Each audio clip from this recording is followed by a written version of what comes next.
자, 우리 신앙 고백하는 것으로 주일날 예배를 주님께 드리도록 하겠습니다. 자, 우리 신앙 고백합니다. 주님, 예수 그리스도는 우리를 구원하신 주인입니다. 우리는 세상을 속량하신 이 한 분 하나님을 예배합니다. 우리 주님 안에는 성부, 성자, 성령이 계시며 그의 인성은 신령입니다. 그러나 우리를 구원하시기 위하여 세상에 오셔서 우리의 성정을 취하셨습니다. 우리 주님께서는 십자가의 고난을 받는 데까지 시험을 당하여 참으셨고 지옥을 이기셔서 사람들을 지옥으로부터 놓아주셨습니다. 인성을 낳으신 신성에 그 인성을 통합하셔서 영화 되셨습니다. 이 영화 없이는 아무도 구원을 받을 수 없습니다. 사람은 주님을 믿고 그의 계명을 지켜야 구원을 받습니다. 주님의 계명은 주님께서 우리를 사랑하신 것 같이 우리가 서로 사랑하라는 것입니다. 아멘. 자, 오늘 말씀 보도록 하겠습니다. 마가복음서 14장 60절에서 62절까지 보도록 하겠습니다. 마가복음서 14장 60절에서 62절까지 보도록 하겠습니다. 대제사장이 가운데 일어서서 예수에게 물어 이르되 너는 아무 대답도 없느냐? 이 사람들이 너를 치는 증거가 어떠하냐 하되 침묵하고 아무 대답도 아니하시거늘 대제사장이 다시 물어 이르되 내가 찬송받을 이의 아들 그리스도냐? 예수께서 이르시되 내가 그니라. 인자가 권능의 우편에 앉은 것과 하늘 구름을 타고 오는 것을 너희가 보리라 하시더라. 아멘. 자, 지난 시간에 공부했던 내용을 잠시 살펴보도록 하겠습니다. 14장 53절에 보니까 그리고 예수께서 대제사장을 향하여 끌고 가니 그랬는데 예수를 대제사장을 향하여 끌고 가니 그랬는데 여기서 끌고 간다라는 말의 뜻이 압하고라는 말의 뜻이었어요.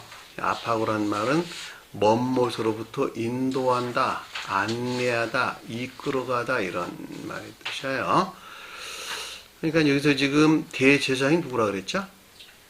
대제사장. 온갖 거짓들에서 비롯된 지배적인 내면적인 악을 가리킨다 그랬죠. 그러니까 대제사장을 향해서 끌고 갔다라는 말의 뜻이니까 결과적으로 보면 예수로서 주님께서 대제사장인 것들 안에 종속되어서 인도되는 것을 뜻한다라고 하는 것을 잘 볼 수가 있겠죠. 자, 예수는 가장 높은 뜻에서는 신령 천적인 존재로서 주님을 가리키고 수옥제에 가져올 때는 신령 진리 안에 계시는 신령 영적인 존재로서 주님을 가리킨다 그랬죠. 그리고 대제사장들의 입장에서 볼 때는 다시 말하면 교의 끝자락에 있는 지옥의 경계에 머물러 있는 이들에 대해서 수술할 때 예수는 문자적인 성원로서 주님, 선의 측면에서 문자에 존재하는 성원로서 주님을 가리켜서 여기서 예수가 표징한다라고 하는 것이었어요. 여러분들이 이해하기가 조금 난해할 수도 있는데 이건 계도에 대한 내용이에요. 주님은 신성의 측면에서 저와 여러분들은 거룩한 선의 측면, 영적인 진리 안에 계시는 거룩한 선의 측면에서, 그리고 대제사장들은 외적인 자연적인 진리 또는 문자적인 선의 측면에서 이 가운데 계시는 선의 측면에서 주님께서 대제사장이라고 하는 지배적인 내면적인 악에 종속되어 가지고 이 가운데에서 그들에 의해서 인도되거나 안내되고 또 이끌어가는 걸 뜻한다라고 하는 것을 잘 볼 수가 있겠네요. 자, 이런 경우를 한다면 필연적으로 이 가운데 있는 주님께서 모독을 당하는 어떤 결과를 가져온다라고 하는 것도 아주 명확하게 이해될 수가 있겠네요. 자, 그 아래에 보니까 대제사장들과 장로들과 서기관들이 모두 모이더라 그랬는데 대제사장은 앞에 공부한 것 같이 지배적인 내면적인 악을 가리키고 장로들은 이 가운데 있는 으뜸적인 거짓들을 뜻한다라고 하는 것을 잘 볼 수가 있습니다. 그리고 여기서 파생된 서기관들이겠네요.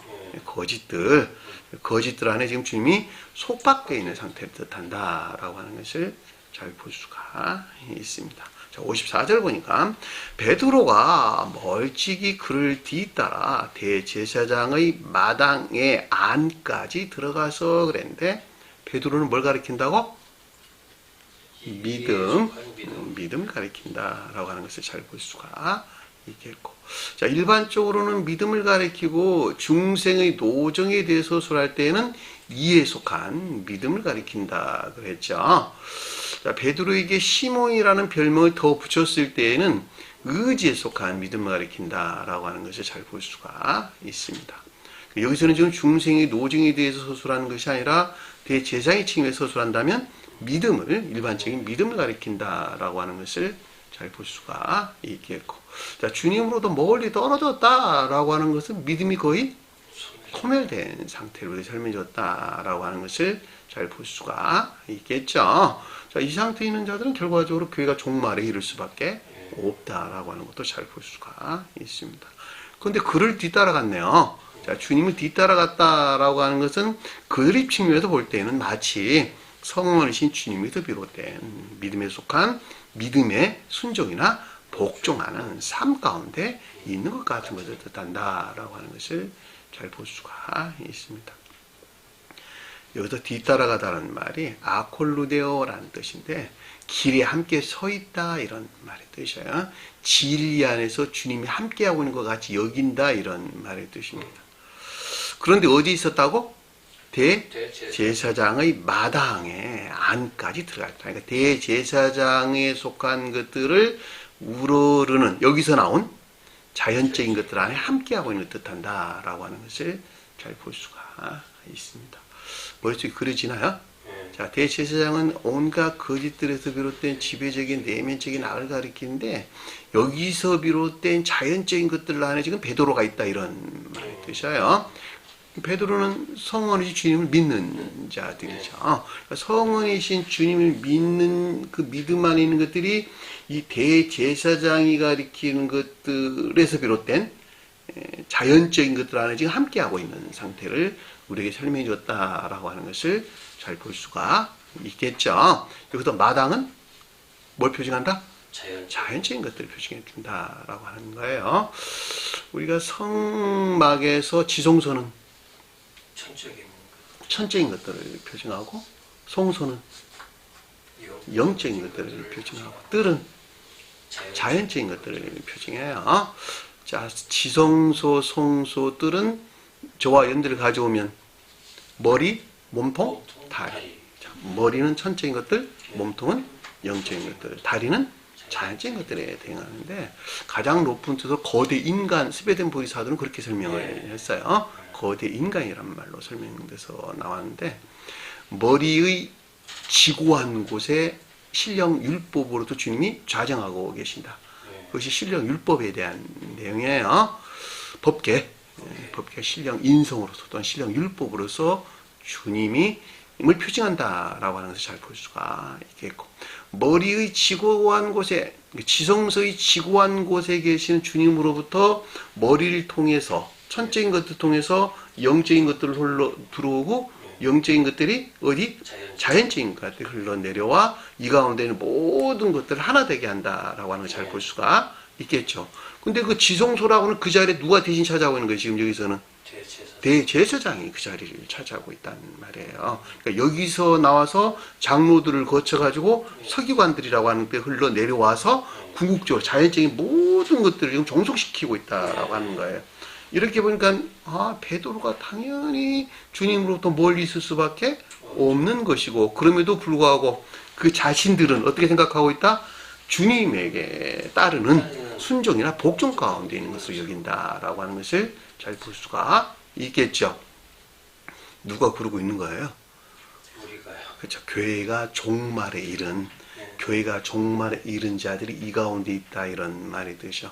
그들은 마치 주님에게서 온 주님을 예배하는 것 같은 삶 가운데 있는 것 같은데 그렇지 않냐고 전적으로 지옥이 종속되어 있는 상태를 우리에게 설명해 줬다라고 하는 것을 잘 볼 수가 있겠죠. 이 같은 이유에서 그 아래에 보니까 하숙들과 함께 앉아 빛을 쬐더라 이렇게 설명돼서 나왔는데, 이 하숙들이 누구를 섬기는 것들? 제사장을 섬기는 자연적인 것들을 쓴다라고 하는 것을 잘 볼 수가 있겠고, 베드로가 지금 이들과 함께하고 있는 상태라고 하는 것을 잘 볼 수가 있겠죠. 자, 안다는 말이 슈카데마이란 말의 뜻인데, 함께하는 삶 가운데 있는 상태를 일컫는 말씀의 뜻이고, 불을 쬐다, 빛을 쬐다. 빛을 쬐고 있다 이런 말이에요. 우리 성경에는 불을 쬐다고 설명돼서 나왔는데, 원어를 보면은 빛을, 포스라는 말 써서 빛을 쬐고 있더라 이런 말의 뜻입니다. 그러니까 마치 진리 빛에서 비롯된 것 같은 이런 말이겠네요. 정욕적인 악에 속한 거짓들로부터 그 자신을 데우는, 자기 자신을 뜨뜻하게 하는, 자기 자신을 열기 안에 만드는, 그러니까 지옥적인 욕망 안에 있는 상태를 뜻한다라고 하는 것을 잘 볼 수가 있습니다. 자, 55절 보니까 이에 대제사장들과 온 교회가 그를 죽이려고 그랬는데, 대제사장은 온갖 거짓들에서 비롯된 지배적인 내면적인 악과, 온 공예라고 하는 것은 교리 안에 있는 내면적인 것들 이렇게 이해하셔도 될 것 같고, 또 교리 안에 있는 이해나 사상 또는 내면적인 지식 안에 있는 것들 이렇게 이해도 될 것 같네요.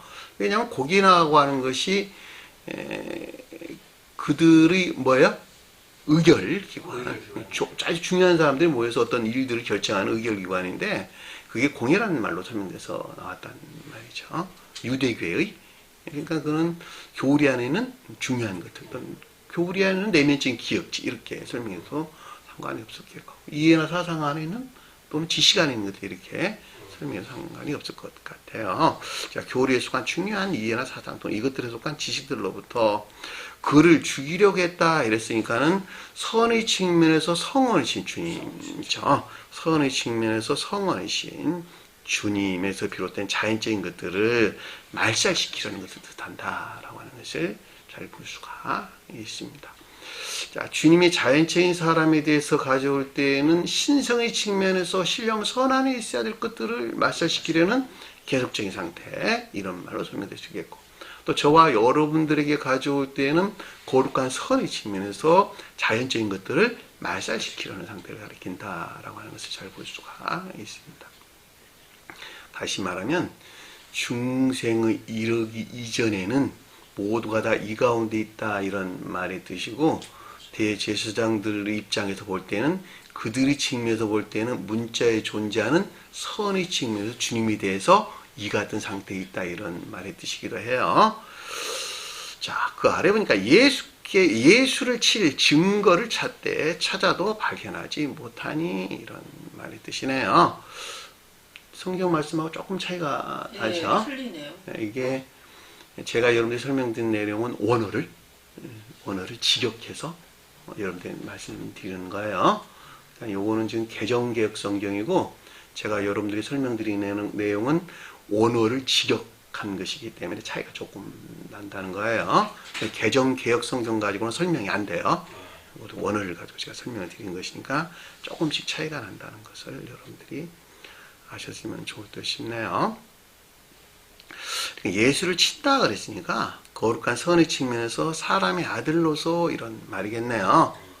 왜냐하면 이 대제사장의 측면에서 볼 때는 사람의 아들을 지금 일컫는 말씀이 드시니까, 그 선의 측면에서 사람의 아들로서 주님 안에 있는 것들에게 대항하는 것으로 그들을 속박 가운데 두어 확증하려는 계략을 뜻한다라고 하는 것을 잘 볼 수가 있습니다. 그럼에도 불구하고 찾아도 발견하지 못했다라는 말은, 그럼에도 불구하고 아직은 이 가운데 있을 만한 충분한 상태에 이르지 못한 것을 뜻한다라고 하는 것을 잘 볼 수가 있습니다. 원래 휘리스쿠라는 말의 뜻은 찾다, 발견하다라는 뜻인데, 찾아서 얻다라는 뜻이 내포된 찾다, 발견하다는 뜻이에요. 얻다라고, 내가 가지다라고 하는 뜻이 내포된 찾다, 발견하다라는 뜻이에요. 56절 보니까 이에 그를 칠 거짓 증거는 많으나 그랬는데, 예수란 단어 없는 단어예요. 자, 거짓 증언, 많은 거짓 증언 이랬으니까 거짓 증언이라는 말은 성원이신 주님에게 대항하는 이들이 표기하는 여기서 나온 많은 거짓된 증거들을 뜻한다라고 하는 것을 잘 볼 수가 있습니다. 그 증언이 서로 일치하지 못함이라. 자, 일치하지 못한다라는 말의 뜻은 마음과 생각과 마음이 하나 안에 있지 못한 상태를 뜻한다라고 하는 것을 잘 볼 수가 있습니다. 다시 말하면 이 말의 뜻은 일치하지 못하다는 말은 거짓 증거들을 확정할 만한, 그렇죠, 일치된 애육에 속한 악에서 나온 거짓안이 있지 아니하다라고 하는 것을 잘 볼 수가 있습니다. 우리가 그 어떤 일들이 결과 안에서 확정되려면 마음과 생각이 하나 안에 있어야 된다라고 하는 잘 볼 수가 있어요. 마음은 하고 싶은데 이해가 반대해. 생각에서 거부해. 할 수 없죠. 생각은 꼭 그것을 해야만 된다고 생각하고 있는데 마음에서는 그것이 아직 동하지가 못했어. 그래도 어떤 결과를 드러낼 수가 없다는 말이죠. 그러니까 주님을 지금에서 비롯된 자연적인 것들 안에는 선을 말살시키려 하는 것인데 아직 그 가운데 이르는 충분한 상태에 이르지 못한 상태. 왜 못했냐 그랬더니 마음과 생각이 지금 하나가 된 상태가 아니다라고 하는 거예요. 마음과 생각이 하나에서 딱 주님은 십자가에 매달 만한 상태에 있지 못했다 이런 말의 뜻이죠. 결과적으로 마음과 생각이 하나 돼서 십자가에 딱 매달게 될 때 교회가 종말을 맞이하게 되는 것이고, 반대해서 말하면 한 사람이 중생에 이르게 되는 것이고, 가장 높은 주님 자연적인 사람에 대해 서술할 때에는 인성, 신성과 합의를 하신 주님의 영화가 우리 설명해 줬다라고 하는 것을 잘 볼 수가 있습니다. 57절이네요. 자, 그런데 어떤 자가 일어나 그를 칠 거짓 증거에 이르되, 그런데 어떤 사람이 아니고 어떤 자가 그랬어요. 일어났다라고 하는 건 아니스템이라는 말이에요. 그러니까 좀 더 기운 상태. 종전 상태에서 보다 더 악으로 기운, 대제사장에서 나온 교리가 표현하는 것들에서 비롯된 것으로 성원이신 주님에서 비롯된 것들을 악하고 거짓된 것들을 확증하려는 것을 뜻하고, 여기서 비롯된 교리적 지각이나 가르침을 가리킨다라고 하는 것을 잘 볼 수가 있습니다. 58절 보니까 우리가 들으니 그가 말하더라. 자, 이 가운데 있는 자들이 성원이신 주님에서 비롯된 것들에 대한 의지에 속한 지각과 여기서 비롯된 교리적 지각이나 가르침을 뜻한다라고 하는 것을 잘 볼 수가 있겠네요. 자, 손으로 지은 이 성전을 내가 헐고 손으로 짓지 아니한 다른 성전을 사흘 동안에 지으리라 하더라. 자, 손으로 지은 이 성전을 내가 헌다라고 하는 것은 누가 지은 성전? 온갖 악에서 비롯된 거짓된 능력 안에 있는 멸망된 교회를 가리킨다라고 하는 것을 잘 볼 수가 있겠고, 이걸 헌다라고 하는 것은 여기서 멀리 또는 분리시키는 것을 뜻한다라고 하는 걸 잘 볼 수가 있겠죠. 당연히 그래야 되겠죠. 왜냐하면 유대교회가 종말을 맞이한 상태에 있기 때문이고, 따라서 그 유대교회로부터 분리시켜가지고 새로운 기독교회를 재건한다라는 말의 뜻이기도 하고, 오늘날로 가져오면 기독교의 종말로부터, 기독교가 종말을 맞이했으니까 당연히 헐어야 되겠죠. 그리고 새로운 교회, 새 예루살렘이라고 하는 새로운 교회를 재건하는 것인데, 그 새로운 교회는 사람이 지은 것이다, 주님이 지은 것이다? 주님의 신령 능력에서 비롯된 새로운 교회를 우리에게 설명해 줬다라고 하는 것을 잘 볼 수가 있겠죠. 사흘이라는 말의 뜻은 시험을 통해서 그 교회가 재건된다 이런 말의 뜻이에요. 왜냐하면 일곱째 날을 맞이하기 이전에 사흘이라고 하는 것은 모든 진리 측면에서 반드시 시험을 겪어야만 하는 것이고, 그 시험을 통해서 일곱째 날을 맞이하게 된 사흘은 일곱이라고 하는 선의 측면에서 거룩한 선과 결합된 셋이 뜻하는 거룩한 진리 안의 상태, 이것이 사흘 만에 짓는다라는 말의 뜻이에요. 그러니까 이 성경 말씀의 숫자라는 말은 단순히 숫자를 가리키는 것이 아니라 그 가운데 영적인 뜻들이 다 간직되어 있다라고 하는 거예요. 그래서 성경에서 7과 3이 자주 기술되고 있는데 7은 선의 측면에서 거룩한 상태를, 3은 진리 측면에서 거룩한 상태를 우리에게 설명해줬다라고 하는 거예요. 우리가 선과 결합된, 7과 결합된 3 가운데 나가려면 반드시 3이라는 숫자의 측면에서 영적인 시험을 겪어야 되는 거예요. 겪고서 승리하게 될 때 이 3이 7이 가리키는 것과 하나가 된 7에 속한 3 가운데 우리가 있을 수 있다라고 하는 것을 잘 볼 수가 있습니다. 그 말이 사흘 동안 지으리라 하는 말씀의 뜻이에요. 자, 59절 보니까 그들의 증언도 서로 일치하지 않더라. 그래도 아직까지는 거짓된 증거들로부터 전적으로 멸망된 교회를 확장할 만한 일치된 애욕에 속한 악 가운데 있지 아니한, 못한, 거짓단이 있지 아니한 상태를 우리에게 설명해 줬다라고 하는 것을 잘 볼 수가 있습니다. 아까 설명한 것 같이 일치된 상태가 곧 주님 십자가에 못 박게 되는 이런 결과를 가져온 거예요. 자, 여기까지가 우리가 지난 시간에 공부했던 내용입니다. 자, 이 시간 공부할 내용 보도록 하겠습니다. 60절 보니까 대제사장 가운데에 일어서서 예수에게 물어 이르되 아무 대답도 없느냐. 자, 앞에 문장이 지금 이어지는 내용이죠. 앞에 내용이 뭐였어요?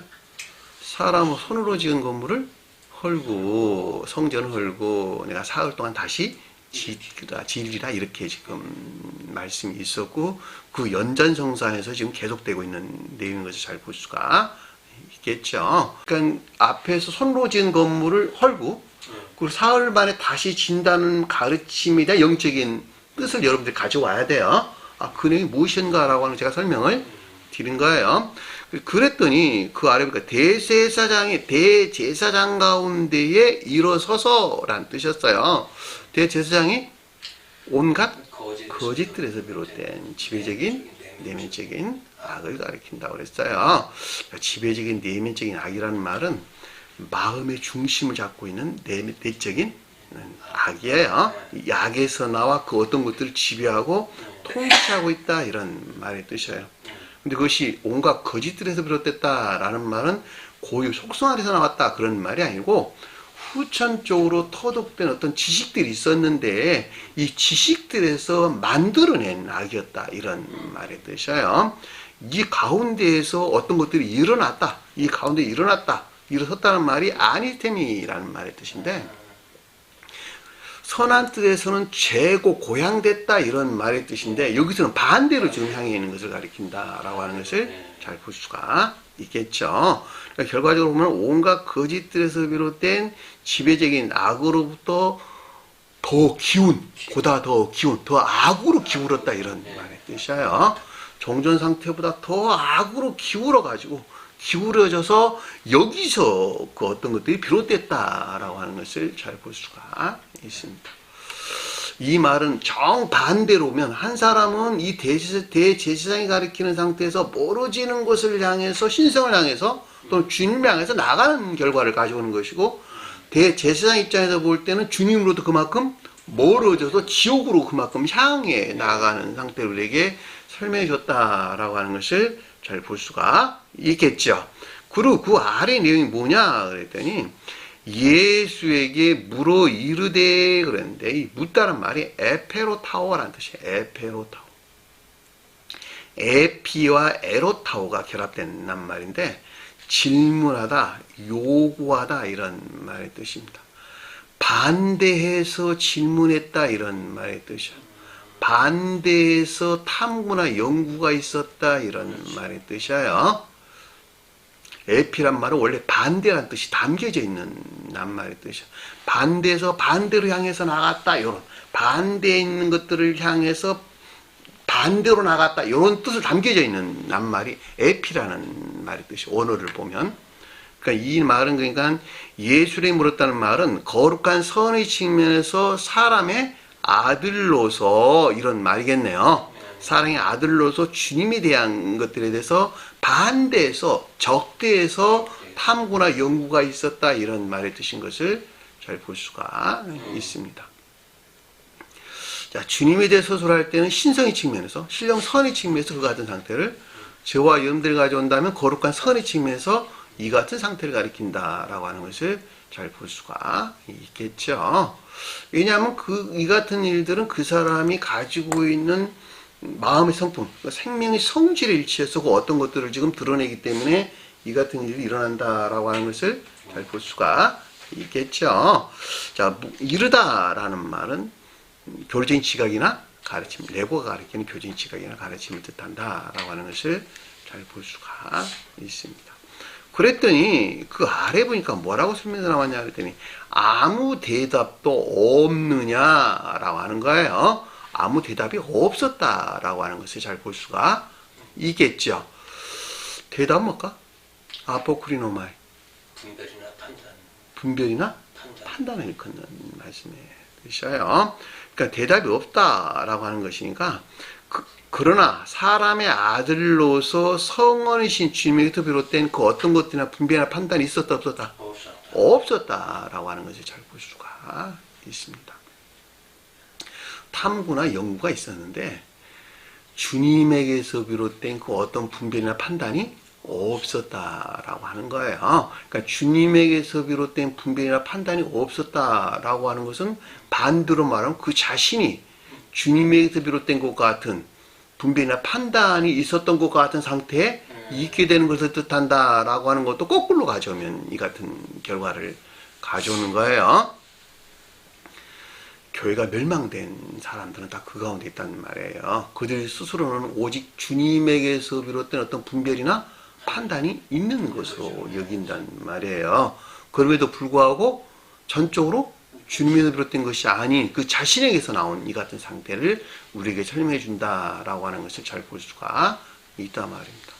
이 같은 것은 오늘날 기독교회, 특히 개신교에 속한 개신교의 지도자들 입장이나 또는 평신도들도 내나 마찬가지다라고 하는 걸 잘 볼 수가 있습니다. 성경 말씀을 그들은 보면서 뭐라고 이야기해요? 주님에게서 지혜나 총명해서 그 어떤 것들을 분별하고 판단한다. 이렇게 생각을 한다는 말이죠. 그럼에도 불구하고 주님 입장에서 볼 때는 전혀 아닌 그들 자신 스스로가 어디서 나온 이 대제사장이 가리키는 여기 악에서 나온 것에서 마치 주님에게서 온 것으로부터 분별하고 판단하는 것 같이 생각한다라고 하는 것은 아주 명확하죠. 만약에 이것이 나에게서 나왔네 라고 한다면 누가 거기에 머물러 있겠어요? 다 나오지. 그렇죠. 그럼에도 불구하고 그들은 그 가운데 있다는 사실을 모르니까 자기들은 주님에게서 온 것이라고 생각을 하니까 그렇죠. 그 같은 상태에 있게 된다라고 하는 것은 아주 또 명확하고 분명하다는 말이죠. 그래서 여기서 지금 아무 대답도 없느냐라는 말이 그러나 사람의 아들로서 즉 성원으로서 주님에게서 비롯된 그 어떠한 분별이나 판단할 수 없는 상태에 있는 것을 뜻한다라고 하는 것을 잘 볼 수가 있겠죠. 그러니까 그들이 나는 주님에게서 온 이 분별이나 판단 안에 있어 라고 생각하는 데서 주님 안에 있는 모든 것들을 더럽히고 모독한다라고 하는 것도 우리가 아주 명확하게 이해될 수가 있단 말입니다. 굳이 성경에 가지고 오지 않아도 사람들 관계에서 똑같아요. 내 마음과 전혀 다르게 쟤는 다른 말로 하면서 나를 모독하고 있네? 그래 안 그래요? 그런 말 많이 하잖아. 저는 왜 내 의도와는 전혀 다른 말을 하면서 마치 내가 말하는 것 같이 지 혼자 스스로 판단하고 분별해서 나를 왜 더럽히고 모독하고 있어? 그런 일 많이 있잖아. 주님과 관계도 똑같다는 말이죠. 성경 가르침은 전혀 그것이 아닌데 이것이 주님에게서 온 거야. 탐구하고 연구해 봤더니 주님에게서 온 것이야. 라고 여긴 데서 주님 안에 있는 것들을 더럽히고 모독한다는 말이에요. 이게 주님에게 대해서 침뱉고 채찍질하고 홍포를 입히고 그리고 때리고 그리고 끌고 가서 결국 십자가에다 못 박아는 결과를 가져온다는 말이죠. 그렇죠? 이게 엄청난 일들을 하면서 그는 마치 주님에게서 온 것이라고 저는 생각을 한다는 말이에요. 그러니까 이게 별로 어려운 말들이 아닌 거예요. 교리적으로 설명을 하니까 되게 어렵게 이런 가르침이 어떻게 성경 말씀 문자인 뜻 안에 기술되어 있냔 말이에요. 성경 말씀의 문자인 뜻 안에 기술되어 있는 엄청난 비들을 지금 세상에 제가 공개하고 있다라고 하는 것도 잘 볼 수가 있습니다. 그랬더니 그 아데오님이 뭐냐 그랬더니 너에게 이 같은 적대하는 증거가 어떠하냐라고 하는 거예요. 이 사람이 너를 치는 증거가 어떠하냐 하되, 근데 이게 문장을 제가 바꾼 거예요. 너에게 이 같은 적대하는 증거가 어떠하냐라고 하는 거였어요. 다시 말하면 앞서 설명한 즉 성전을 헐고 사흘 동안 지으리라 말씀이 뜻하는, 다시 말하면 보다 더한 종전교의 종말로부터 새로운 교회의 재건되게 임박한 상태에 있게 된 것으로, 대제사장이 가리키는 것들로부터 거룩한 선의 측면에서 성원으로서 주님 아닌 것들에 반대해서 마지막 확정하려는 것을 뜻한다라고 하는 것을 잘 볼 수가 있습니다. 종전 상태에서 더 기울었다 이런 말의 뜻이요. 그 어떤 한 사람이 중생에 이르려면 오랜 기간이 필요하겠죠. 한날에 물세례 받아서나 중생에서 거듭나서 새로운 사람 돼서 이런 말은 있을 수가 없다는 말이에요. 주님과 속한 생명과 내 생명을 맞바꾼다는 말이에요. 맞바꾸는 것은 오랜 기간이 필요하다라고 하는 것을 잘 볼 수가 있겠고, 그 어떤 사람이 멸망에 이르는 길도 똑같다라고 하는 거예요. 그 어떤 사람, 나는 처음부터 멸망해서 이런 경우는 없단 말이에요. 그러니까 오랜 기간을 통해서 그 한 사람이 주님으로부터 멀어지게 된다라고 하는 것을 잘 볼 수가 있단 말입니다. 이 같은 경우에서 양자의 침에서 우리에게 설명해 준다라고 하는 것을 잘 볼 수가 있겠죠. 자, 61절 보니까 이에 침묵하고 아무 대답도 아니하시거늘 그랬는데, 주님께 침묵했다는 건 무슨 말일까? 주님께서 침묵했다. 이에 주님께 침묵했다. 잠잠히 계셨다 이런 말이잖아. 무슨 말일까? 그들 가치를 못 느껴서 그런 거 아닐까요? 그럴까? 어? 가치를 못 느낀다? 아, 영적으로 가져오셔야지. 잠잠하고. 네? 침묵했다. 교류가 단절된? 단절. 자, 주님과 교류가 단절된 상태를 뜻한다라고 하는 것을 잘 볼 수가 있겠죠.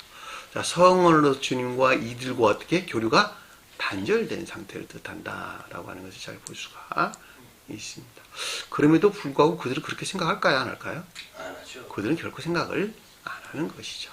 마치 주님에게서, 주님과 교류에서 비롯된 그 어떤 것들 안에 있는 것으로 여긴다라고 하는 것을 잘 볼 수가 있습니다. 살아있는 나무는 태양과 교류한다. 죽어있는 나무는 태양과 교류할 수 없다라고 하는 거예요. 자, 살아있는 나무는 태양에서 빛을 쬐이면 보다 더 무럭무럭 자라고 왕성하게 성장해서 열매를 낸다. 죽어있는 나무는 빛을 쬐게 되면 보다 더 바짝바짝 말라서 궁극적으로 다 소멸되어 사라지고 없게 된다. 이게 우주 질서야. 자, 나라는 사람이 살아있어. 나라는 사람이 살아있으면 더욱더 왕성하게 성장해서 열매를 향해서 성장하겠네요. 근데 나라는 사람이 지옥의 영안에 있어. 지옥에 주님에게서 온 것들을 보다 더 긴밀하게 받아가지고 자기 자신을 지옥으로 더 끌어내리게 된다라고 하는 걸 잘 볼 수가 있겠죠. 그럼에도 불구하고 그들은 생명의 측면에서 주님과 교류하고 있는 것으로 여긴다라고 하는 것도 잘 볼 수가 있단 말입니다. 그러니까 여기서 지금 침묵했다라는 말은 주님과 더 이상 교류할 수 없는 상태, 단절된 상태로 우리에게 설명해 줬다라고 하는 것을 잘 볼 수가 있겠네요. 그러니까 당연히 어떤 분별이나 판단도 있을 수가 없었다라고 하는 것을 잘 볼 수가 있겠죠. 그럼에도 불구하고 그들의 입장에서는 교류하고 있는 것으로 여긴다라고 하는 것도 아주 명확하게 이해될 수가 있습니다. 이거 낱말할 거 아니에요. 내가 그 가운데 있다 이런 뜻이요. 우리 공부하고 있는 저와 여러분들도 그 가운데 있다 이런 말의 뜻이요. 내가 악 가운데 머물러 있는 것만큼 주님으로도 멀리 떨어져 있는 것이고 주님과 그만큼 단절되어 있다라고 하는 것을 잘 볼 수가 있습니다. 주님께서 그랬어요. 너가 문 열어봐, 내가 들어갈 테니까 너는 나와 나는 노화적으로 먹고 살리라 이렇게 말씀하셨는데, 문을 여는 방법 한 가지 뭘까? 주님께 내게 들어와. 주님, 너하고 서로 교통할 거거든. 너가 문 열어봐. 너가 문을 닫으니까 나하고 단절돼 있잖아 지금. 열어봐, 내가 들어갈 테니까. 그 방법이 뭘까? 유일한 방법 한 가지. 둘도 아니야, 딱 유일한 방법 한 가지. 그거 몰라? 무엇이겠어요? 가르침이 가르침에. 그러하니까 아, 가르침이 그러하니까 가르침에 따른 순종과 복종. 자, 순종과 복종하는 자들에게 주님께서 함께 하신다. 예. 왜냐하면 성언에 속한 모든 가르침 누구에 대한 가르침이다? 주님에 대한 가르침이란 말이에요. 자, 주님에 대한 가르침이라는 말은 무엇에 대한 가르침이다? 사랑이나 인에 속한 선한 삶에 대한 가르침이다 라고 하는 거예요. 왜 사랑이나 인에 속한 선한 삶에 대한 가르침입니까? 그것이 주님께서 저와 여러분에게 넣어준 뭐? 빵, 조각, 몸이란 말이에요. 주님. 그러니까 저와 여러분들 안에 들어와 있는 주님이 뭐냐 그랬더니 사랑이라고. 선에 속한 사랑이나 선에 속한 인이란 말이에요. 이게 주님이 내 안에 들어와 있는 주님 자신이라고. 그런데 진리를 행하게 되면 그걸 드러내는 거야. 그렇죠. 이해되셨나요? 진리를 행하는데 왜 그걸 드러내는 것입니까? 그 가운데 있는 계시는 주님으로부터 진리가 내려왔고 진리를 행하는 것은 그걸 드러내는 것이니까. 그렇죠. 선에서 진리가 나왔어. 선 그 자체에 계신 주님으로 진리가 나왔어. 그때 진리가 가르침이 그래. 교리적으로 가르침이 그래. 그 교리적인 가르침을 실천을 했어. 뭘 드러낸 것이다? 선을 드러낸 것이란 말이에요. 그러니까 사랑 그 자체에 계신 주님에 속한 것들을 드러내는 것이라고. 그러니까 그 드러내는 것에서 주님과 서로 교류하고 내가 그만큼 악에서 물러나는 것만큼 뭐가 문을 여는 자가 된다라고 하는 것을 잘 볼 수가 있습니다. 그러니까 악에서 물러나는 것만큼 주님과도 보다 긴밀한 교류나 관계 안에 있게 된다라고 하는 것도 아주 명확하게 이해될 수가 있습니다. 이건 멀리 생각할 것도 없어. 사람 관계에서 똑같아. 너가 왜 나를 자꾸 멀리해? 난 너에게 가까이 가고 싶은데. 그러니까 나는 절대자거든. 너가 좀 태도를 좀 바꿔봐. 그러면 내가 너와 너 하나가 될 수 있잖아. 그러니까 내가 하는 말을 네가 좀 딛고 따라서 그걸 실천하면 내가 너에게 좀 더 가까이 다가갈 수 있잖아. 근데 너는 계속 내가 가르친 말을 배반하고 말도 안 듣고 너 마음대로 안 돼. 그만큼 멀리 있을 수밖에 없다라고 하는 것을 아주 명확하게 이해될 수 있다는 말이에요. 그렇죠? 주인과 관계도 똑같다는 말이에요. 멀리 생각할 것이 아니고 어렵게 생각하지 마세요. 그러니까 사람과 관계에서도 우리 가까이 가려면 어디 있는 것만큼 선의 성질이 그만큼 일치한 것만큼 가까이 있게 된다라고 하는 거예요. 너는 나하고 마음이 잘 통해. 애정의 성질이 유사하다 이런 말이 되죠. 유사한 것만큼 보다 가깝게 또는 긴밀하게 교류가 일어난다라고 하는 것을 잘 볼 수가 있습니다.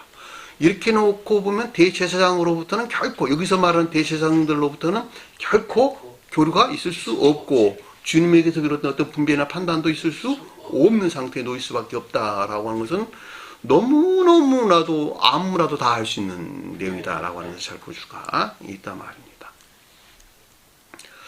그랬더니 그 아래에 보니까 다시 대제사장이 그에게 이르되 라는 뜻이네요. 문장 낱말이 빠진 거 다 집어넣었어요. 다시 대제사장이 그에게 물었다는 말이 에페로타오라는 말의 뜻이에요.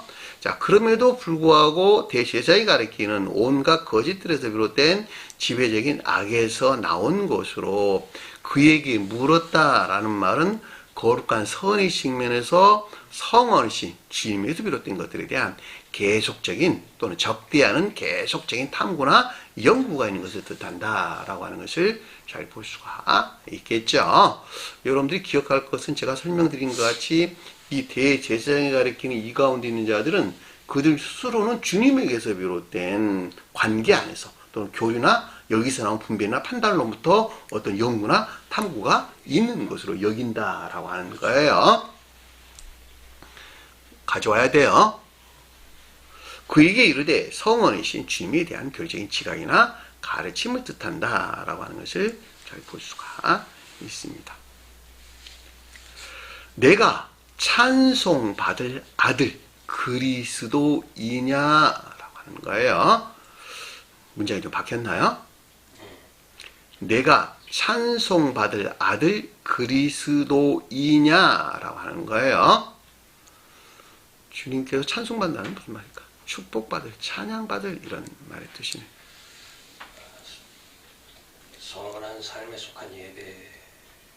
주님께서 찬송받는다는 말은 무슨 말일까? 주님이 더 찬송받을 만한 그 아래 보니까 아들 그리스도냐 이렇게 설명돼서 나왔어요.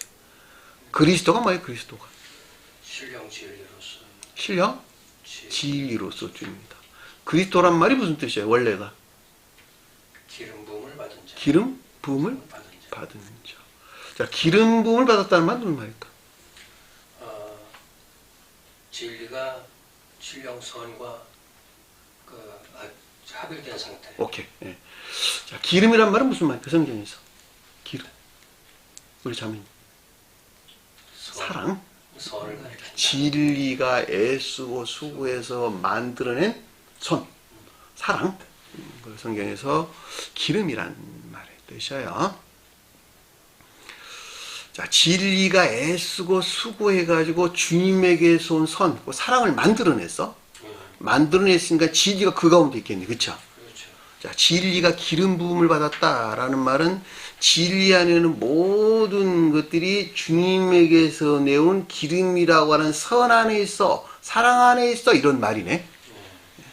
그걸 기름 부음이라는 말씀의 뜻이에요. 그러니까 주님이 돼서 가져오면 사람의 아들이 가리키는 진리 안에 있는 모든 것들이 신성에 속한 신령 사랑과 신령 사랑 안에 활착된 신령 선에 속한 신령 진리 안에 있는 상태.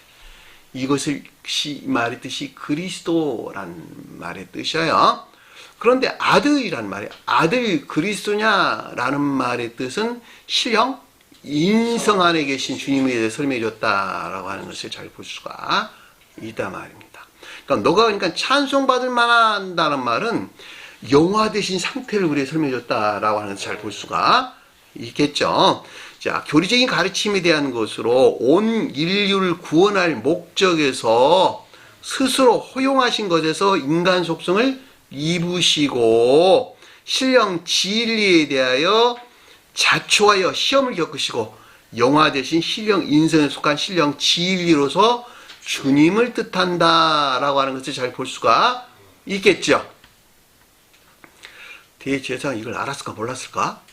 몰랐다는 말이에요. 주님에 대해서 그리스도 그런데 그리스도는 신령 진리로서 주님에 대해서 예수는 신령 선으로서 주님에 대해서 신령 인성으로서 주님의 본성이 곧 예수요. 그 가운데는 성질이 그리스도다라고 하는 거예요. 예수와 그리스도는 분리될 수 없는 하나 안에 있는 것이다 라고 하는 것입니다. 마치 영혼이 몸에서 활동하는 것 같고 마음과 생각이 하나 있는 것과 같다라고 하는 것도 여러분 반드시 기억을 하셔야 되겠네요. 여기서 아들이라는 말은 신령 존재침에 서술할 때 신령 인성으로서 주님을 가리키는 말의 뜻이요. 그리스도라는 말은 신령 선과 합일 한 몸 안에 있는 신령 진리로서 주님, 곧 기름 부음을 받은 그리스도로서 주님이다라고 하는 거예요. 여기서 특별하게 그리스도란 말이 언급돼서 나온 것은 온 인류를 구원하실 주님에 대해서 지금 서술해 주고 있다라고 하는 것도 잘 볼 수가 있겠죠. 왜냐하면 온 인류는 오직 누구로부터? 예수 그리스도로부터 구원이 있기 때문에 그렇단 말이에요. 예수 그리스도로만부터 구원이 있다라는 말의 뜻은 성경 말씀을 믿든지 믿지 아니하든지 그건 다 그 사람들 문제고, 믿든지 믿지 아니하든지 모든 사람들은 오직 누구로만부터? 예수 그리스도 우리 주님으로만부터 구원이 있다라는 말의 뜻이에요. 아이나 부처로만 부처 믿어서 구원받아 이런 경우 있을 수 있다? 없다라고 하는 거예요. 그들이 믿든지 안 믿든지 그들의 입장이지 주님 입장이 아니라는 이런 말의 뜻이죠. 왜냐하면 온 우주가 누구니까? 주님이기 때문에 그렇다는 말이죠. 부처도 주님 안에는 피조물들이고 그들이 전자로 여기는 모든 자 누구에다? 주님이 만들어낸 주님 안에는 피조물에 불과하다는 말이에요. 다만 누가 모를 뿐이지 사람이 그걸 모를 뿐이지.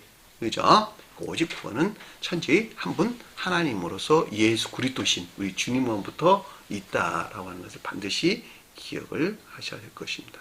그러니까 이 말이 지금 내가 찬송받을 아들 그리스도냐라는 뜻인 것을 잘 볼 수가 있겠죠. 자, 62절 보니까 이에 예수께서 이르시되 내가 그니라 그랬죠.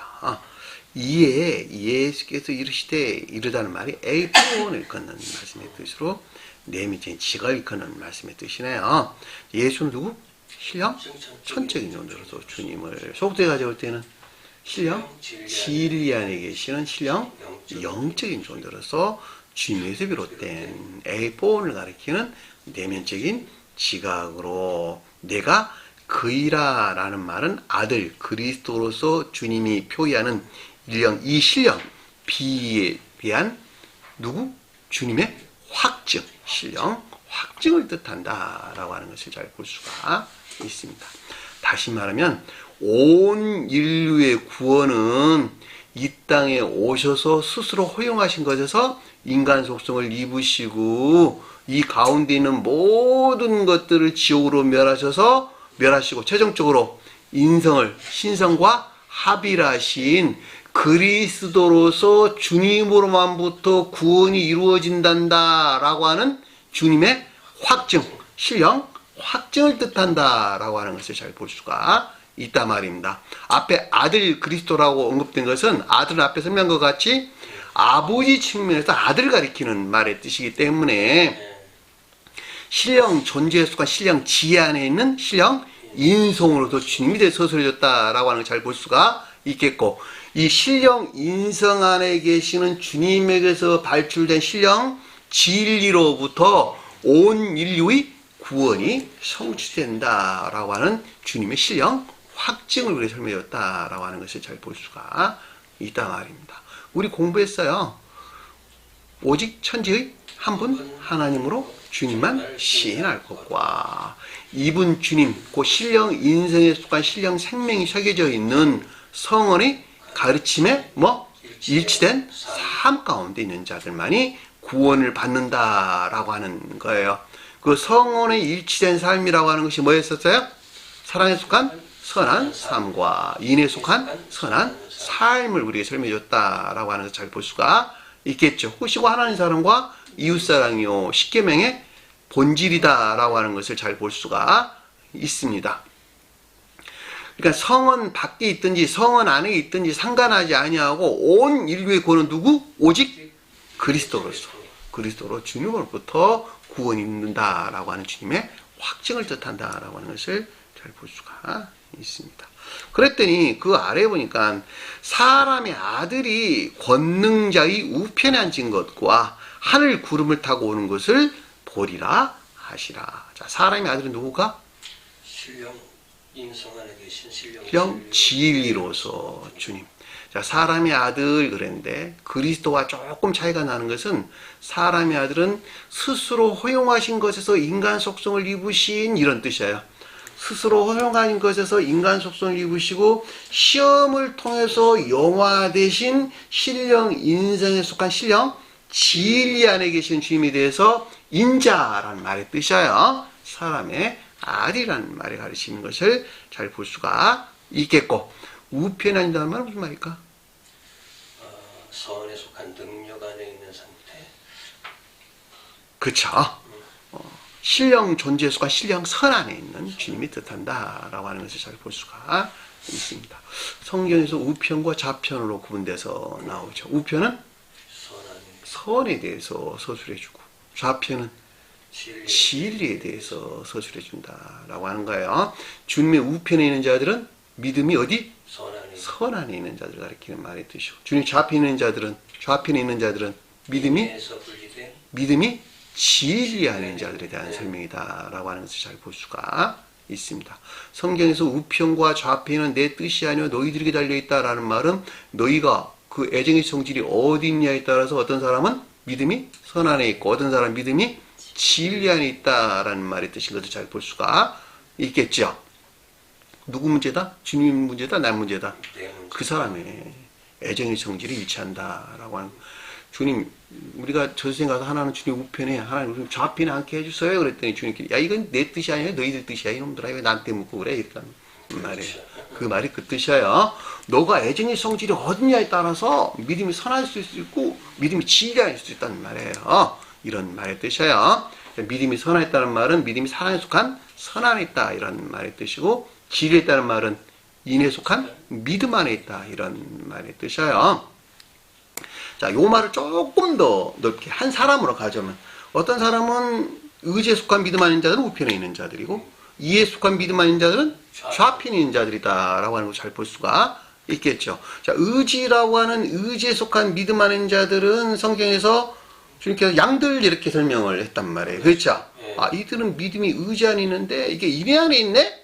이들은 우편에 앉은 자 이렇게 설명을 했단 말이에요. 가만 보니까 이게 인내에서 분리된 이해 안에 있는 자들이 있네? 이들은 누가 불렀어요?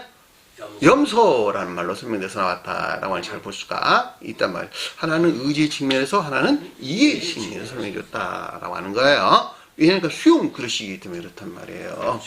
의지는 선의 수용 그릇이요, 이해는 진리의 수용 그릇이기 때문에 그렇다고 하는 거예요. 그러니까 의지에서 분리된 이해에 속한 믿음 아닌 자는 구원을 받았을까 없었을까? 구원받지 못했다라고 하는 거예요. 그래서 좌편에 있는 자들은 영벌에 떨어졌다라고 하는 것을 우리는 양과 염소의 관계에서 주님께서 우리에게 설명해 줬다라고 하는 것을 잘 볼 수가 있습니다. 다시 말하면 이 가르침에 대해서, 새로운 교회라는 새 교회의 이 가르침에 대해서 어떤 사람들은 마음에서 받아서 순종하는 사람들이 있고, 어떤 사람들은 이해에 속한 믿음 안에 있다 이런 말의 뜻이죠. 이해에 속한 믿음이라고 하는 것은 지식에 속한 유의 안에 있다 이런 말의 뜻이죠. 이들은 다 영벌에 떨어졌다 이런 말의 뜻이에요. 여기서 우편과 좌편이라는 말이 왜 성경에서 자주 기술되고 있는가라고 하는 것을 아주 명확하게 알 수 있다는 말이에요. 그러니까 여기서 주님께서 우편에 앉아 있어 라는 말은 믿음이 어디 있다? 신령 존재에 속한 신령 선 안에 있는 상태로 이렇게 설명해줬다라고 하는 것을 아주 명확하죠. 이 신령 존재에 속한 신령 선 안에 있기 때문에 이 신령 선에서 뭐가 파생되어 나왔을까? 신령 진리가 파생되어 나왔다라고 하는 것을 잘 볼 수가 있겠죠. 그 가르침이 지금 아래에서 우리에게 설명해 주신 내용인 것을 잘 볼 수가 있단 말입니다. 이 하늘 구름 타고 오는 것을 보리라 하시다. 하늘은 뭘까? 천계나 교회. 가장 높은 데에서는 신령 인성으로서 주님을 가리키고, 속도에서는 천계나 교회를 가리키고. 자, 천계나 교회가 내적 진리 안에 있겠네. 그쵸? 그렇죠. 자, 천적인 사람들은 천적인 선 안에 있고, 영적인 사람들은 영적인 선 안에, 영적인 진리들 안에 있다. 자, 구름은 뭘까 그러면? 문자적인 성언으로서. 문자적인 성언으로서 주님을 가리킨다라고 하는 잘 볼 수가 있겠죠. 이 가운데에 어떤 것들이 본다라는 말은 천적이고 영적인 것들이 계시되는 것을 뜻한다라고 하는 것을 잘 볼 수가 있습니다. 다시 말하면 앞에서 그리스도로서 주님 안에 있는 것들인데, 여기서 사람의 아들이라고 하는 것은 그리스도나 사람의 아들이나 사실은 신령 진리로서 같은 말이에요. 그럼에도 불구하고 그 의미가 약간 차이가 난다 제가 설명을 드린 거예요. 그리스도로서 주님은 기름 부음을 받았다는 측면에서, 사람의 아들은 시험의 측면에서 설명했다라고 하는 거예요. 그러니까 시험을 통해서 거듭난 자들은 사람의 아들이 가리키는 이 가운데 있는 것들에 대해서, 이 가운데 있는 천적인 것들이 무엇인지, 영적인 것들이 무엇인지, 문자적인 뜻 안에 간직되어 있는 이 같은 것들에 대한 계시에서 비롯된 이해나 깨달음이 있을 것이란다. 그 가르치는 것을 잘 볼 수가 있단 말입니다. 이해되셨나요? 네. 자, 신령 인성, 즉 신령 선에서 파생된 신령 진리에 속한 거룩한 천적이고 영적인 것들이 간직된 문자인 성언이 계시되는 지각이나 깨달음이 있을 것이라는 것을 뜻한다라고 하는 것을 잘 볼 수가 있단 말입니다. 이 가르침들을 잘 모르면 주님께서 뭐 타고 오신다? 구름 타고 오시는 거예요. 사진 막 찍어요. 사진 찍는데 누가 그렇더라고. 사진 막 찍는다고. 요즘은 기술들이 너무 좋아가지고 이제 이 핸드폰이 막 눈깔이 몇 개 달려 있어요. 보면 요즘 3개, 5개씩 막 달려 있어요. 그래서 막 그냥 막 찍어 된다는 말이에요. 벽보에다 붙여놓기도 하고 안방에다 보관하고 그러겠네요. 그런 엉톨달도 아닌 이런 일들은 일어나지 않는다는 말이에요. 성경에서 구름이라고 하는 건 뭐예요? 문자적인 뜻. 문자가 구름이란 문자가. 이 문자라고 하는 것은 감관에 있는 사람들에 의해서 굉장히 다 오염돼. 그쵸? 그렇죠. 오염된단 말이에요. 감관적인 사람이 취해서 이 가운데 있는 것들을 오염시켜서 이 가운데 있는 거룩한 선의 측면에서 주님께 모독을 자행했단 말이에요.